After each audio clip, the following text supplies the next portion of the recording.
Eto na ata ang pinaka-lightweight na lotion na na-try ko at mabibili lang yan sa TikTok.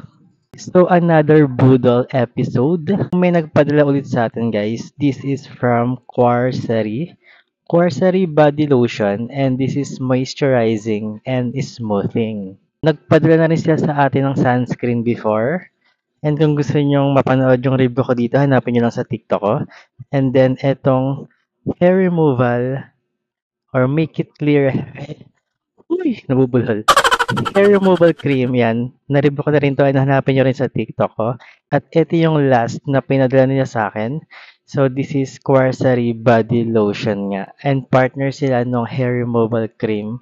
Kasi nasusut niya yung skin mo after magamitin yon. Grabe, sobrang lightweight nito guys. Gel type yung consistency niya of course. So, kahit anong skin type mo and kahit anong weather dito sa Philippines, perfect to. Dahil meron nga tong cooling effect. And we all know na sobrang init sa Philippines. Alam naman natin yan. Very humid ang season or ang weather. Tapos, ayun, sobrang nakaka-haggard. And kailangan talaga natin ng mga lightweight na lotions lang. Huwag tayong maghanap ng mga sobrang heavy sa ating balat. Lalo tayong maglalagkit at maglalapot.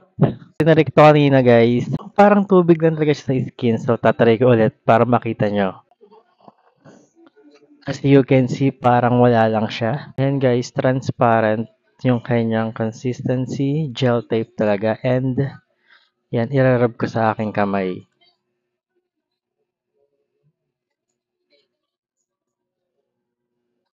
Wow! Tapos ang scent niya guys, Jo Malone. Ayun yung nakalagay sa packaging niya or sa box. Jo Malone daw yung scent nito. As in, tubig na tubig lang, wala kang maramdaman. Hindi siya mabigat sa skin, sobrang gaan lang. May enjoy talaga natin to sa weather ng Philippines. Perfect. Pero hindi ko alam guys kung merong cooling sensation ba talaga to kasi hindi ko siya naharamdaman sa balat ko.